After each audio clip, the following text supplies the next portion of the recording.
How is everyone this morning? Happy Thursday. It's sunny in Miami. The rain has gone away, thank God, after all of the tropical storm aftermath. And by the looks of it, it's just as beautiful in Genoa. And lots of my friends are on holiday in Europe. So if you're in Europe, you seem to be having smashing weather right now. Thanks for joining us. It is time for Q&A, live Q&A with all of you. If you've had the opportunity to think of some questions, do pop them into the chat and comments thingy on our Hangout, and Taylor's going to grab those and she'll ask them to get them answered for you. And she's also collected a couple of questions as normal from some of you who sent them in a little bit early, and so we'll kick off the session with those questions that we've already got. But do feel free to put in the comments box anything that you want answered, and as soon as we've finished the ones that we'll kick off with, we'll head over to yours. So Taylor, what have we got in the box? So first up, we have, what food would sailors have to pay for? Caviar, seafood tower. What are these options? So high level, just proposition wise, and then I'll let Steve tell you the real detail that I always forget. So we did say all of the food is on us, and that's right. No restaurants have cover charges, and basically you can eat from all of the menus free of charge. There are, however, dotted around the ship, not necessarily always in every restaurant, depends on what we're playing with, but you might find some treat yourself items around the ship, and they are pure indulgent items. And with indulgence often comes a little bit of extra cost, because from our point of view of delivering the product, some of these indulgent items are actually very, very expensive, and we wouldn't be able to offer that to 2,700 sailors. The business model wouldn't work. But what we can do is have special delights around the ship that sailors can opt into if they want to indulge. And so Steve, you will have the better answer than me at actually describing what some of those things are around the ship. Yeah, I mean, all of the big six, so the big six restaurants, they will have at least one item that is chargeable, and the wake has a couple of items. So that will be on the menu, that'll be visible, and then it'll have a price attached to it. So the seafood tower, for example, you've got two sizes, small and a large in the wake. You've got the tomahawk, you've got the wagyu beef upstairs in Gumbay, fresh truffle in extra virgin. Razzle dazzle still being determined exactly. I know it's going to be a dessert, but the last I heard it wasn't finalised.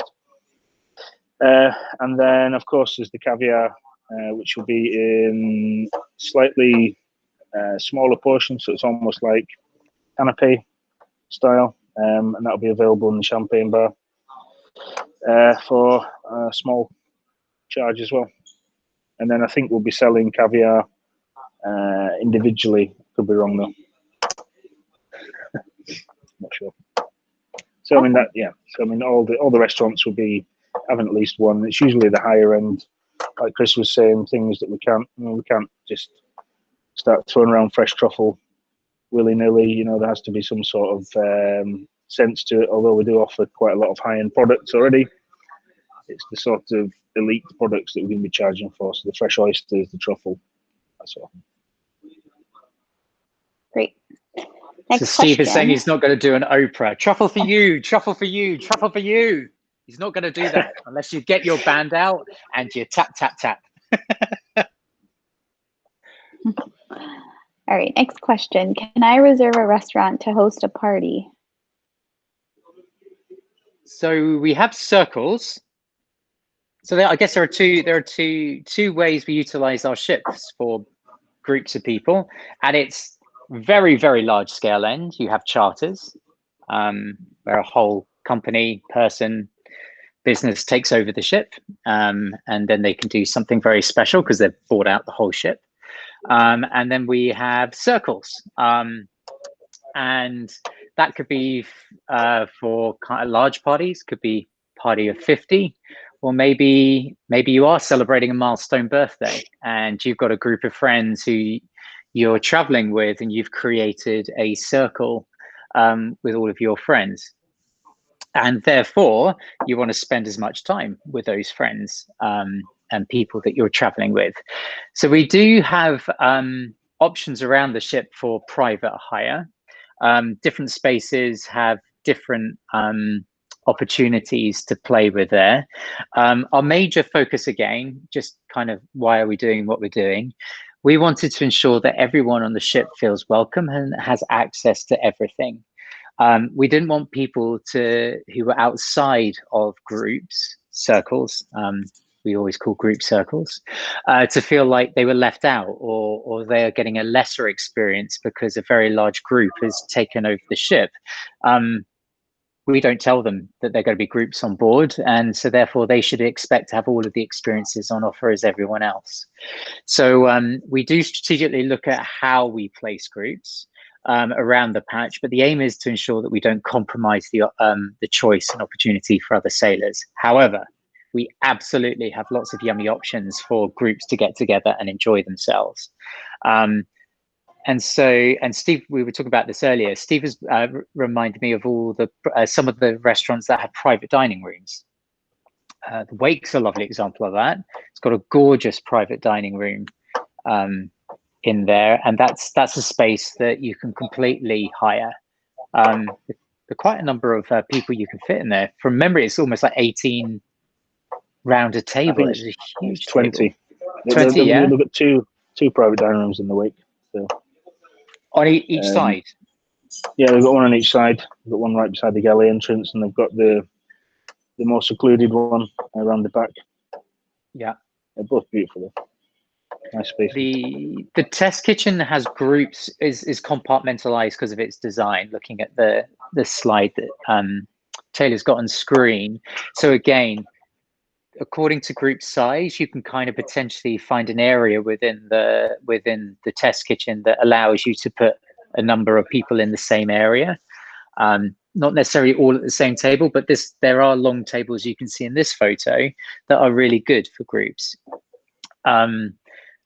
So we probably won't see on board a whole restaurant being taken out for a party. To completely take out a restaurant that looks after 250 sailors, that's massive, and that is compromising the rest of other sailors' experiences. So we would only do that in certain circumstances that we thought were right, but that wouldn't be the norm. I was going to say something else about that. Oh, what I should say is, yeah, worth just bearing in mind right now, just because of Voyage Well, we were kind of talking in normal land when post-vaccine world, prior to us finding a vaccine, we're going to have to limit groups getting together, especially in eateries. So we probably will have a max party around a table of around 6. So if you're in a group any larger than that, you will need to be separated on different tables, up to 6 at each table. We'll work out the numbers nearer the time to sailing as to what is safe and secure and what's best practice on land. But it's just to note that big groups won't be as easily to be facilitated during Voyage Well as we can when we get the vaccine and go back to normal. Where are the other private dining rooms, Steve? There's Wake, and where else has got one? There's 2 in the Wake. There's one in Pinkagave. Oh yeah, that's beautiful.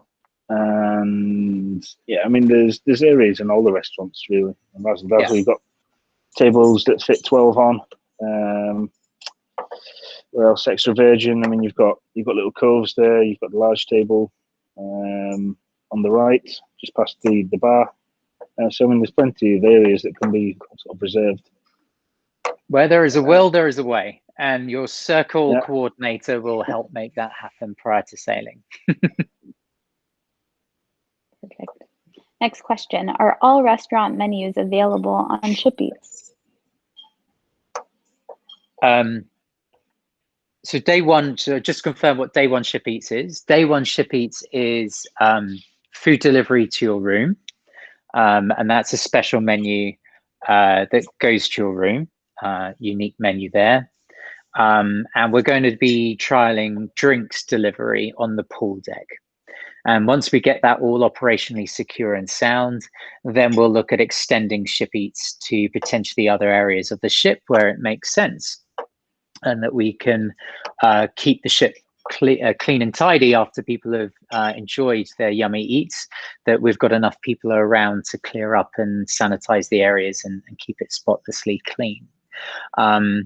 So that's day one. But Steve, long term, I know we've got a bigger ambition of offering a bit more. Yeah, I mean, long term, what's been talked about is six big restaurants all offering a couple of the dishes off the menu that'll be available on Ship Eats. So it's not confirmed yet. The dishes aren't confirmed, but that's the goal and the idea.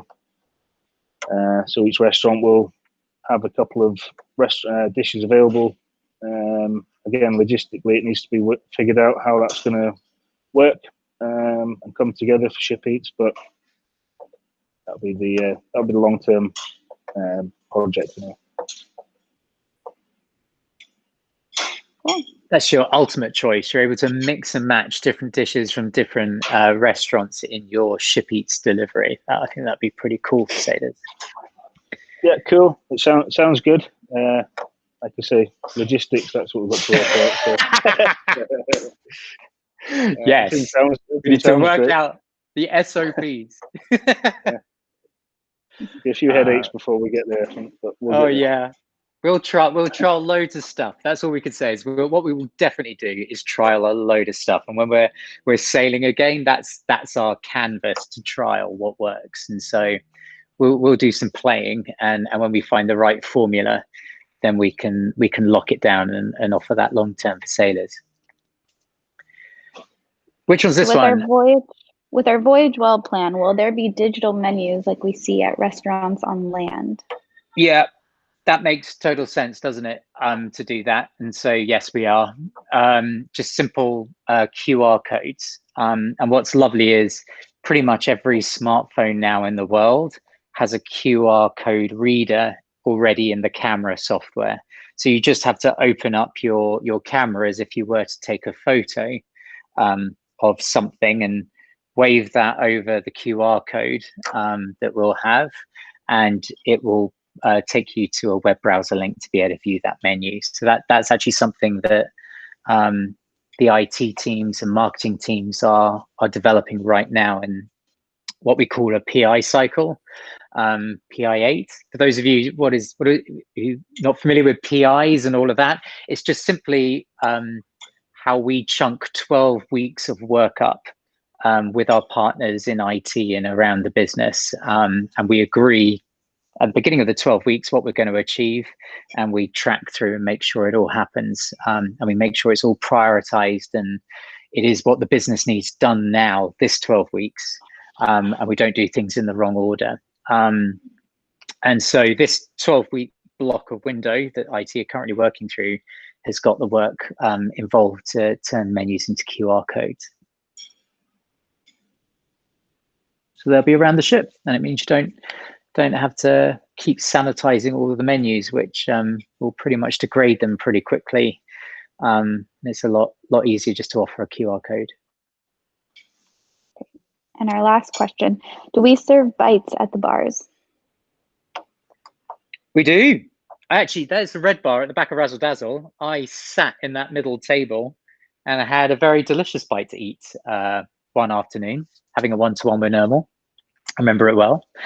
Steve, what bites can we kind of get around the ship and at different bars?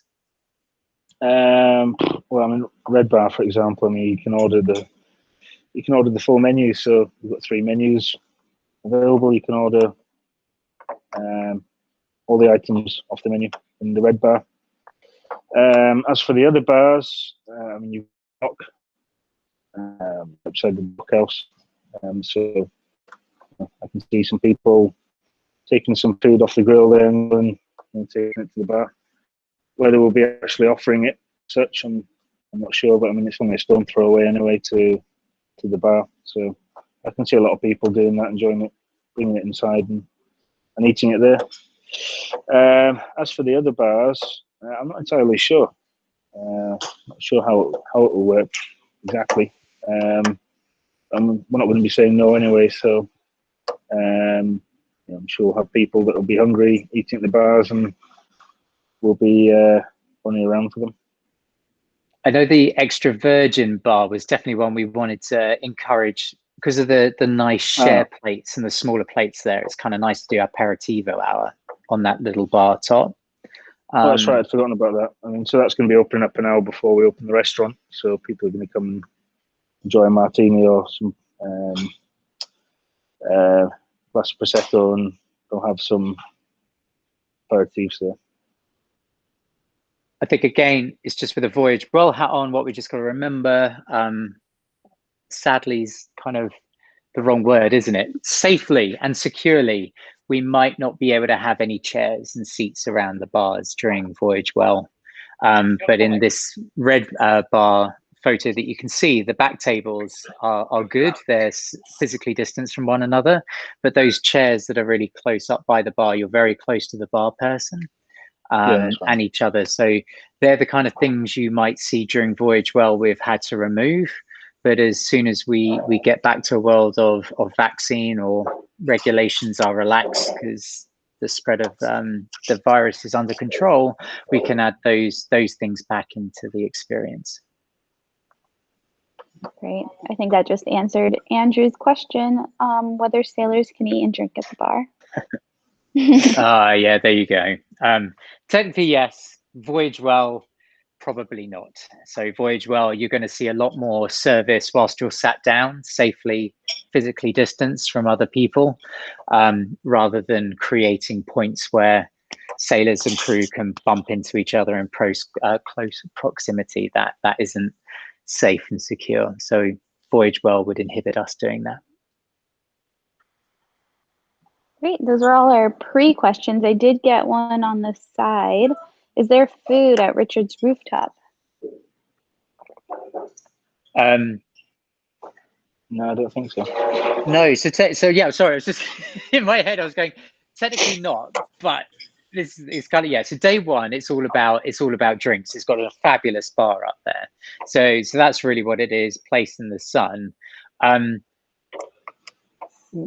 I think we spoke about, I think it was the other week, I don't know how we got into that topic.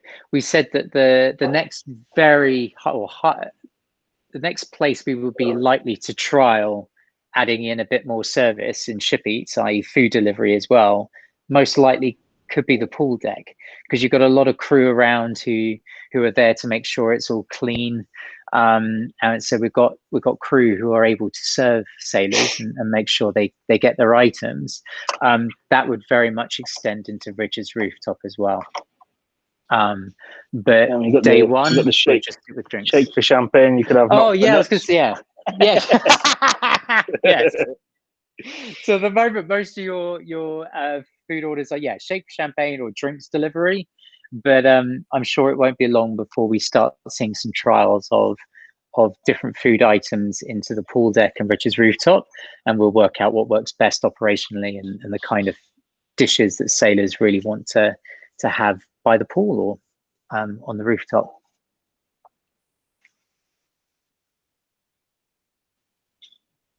Any other questions?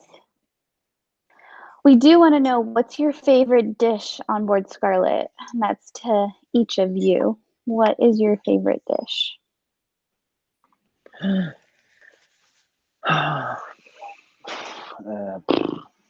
Favorite dish.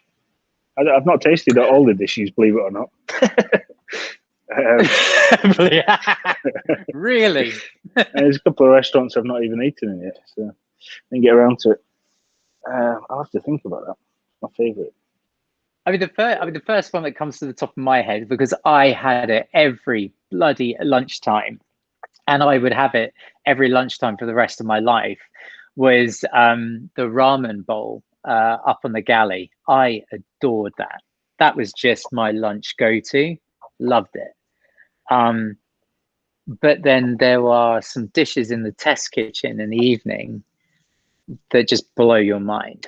But then that doesn't do justice to like the meze carts that are rolling around in the dock. So I struggle to say there is one dish. However, if you want to say, if you ask me for lunch what I wanted, I think you pretty much 99.9% would get the answer from me saying ramen bowl, please. I mean, I don't think I could pinpoint a specific dish, but certainly my most enjoyable experience was in Gumby. I just love the concept. I love the food. The food's absolutely on point. Very authentic. Some great chefs there as well. And yeah, I mean, it's just an overall great experience. So yeah, definitely. For me, Gumby. Can't specifically say or pinpoint a specific dish, but as an experience goes, that's definitely my favorite. Awesome. And it looks like Manuela said the venison in the test kitchen was maybe her favorite. That's a pretty special dish. Mm-hmm. Were there any other questions? Any others we want to put in the chat? Obviously, if you think of one later, you could send it our way and we'll get that answered. But as always, Alice will post this recording on VB Crew and on our website. So feel free to share any other questions you have. If not, I think that wraps up today's Ship Talk. Awesomeness. Cool. Well, thanks, Steve, for joining us. I'm so glad with your handbrake turns out in the Mediterranean Ocean and trying to keep connected to that satellite that everything like worked out well. Thank you very much. It's been brilliant having you. Yeah, pleasure. And I hope Steve's helped answer a lot of your questions, and you can see it's not Stubbsy making it up. It's really real people, real Steve, executive chefs who are making the incredible food on board, are confirming that the PowerPoint is the truth. It really is a reality. Yeah. Thanks, guys. Okay. Take care, All guys. right, everyone. Cheers. Have a great Bye. weekend. Bye, everyone.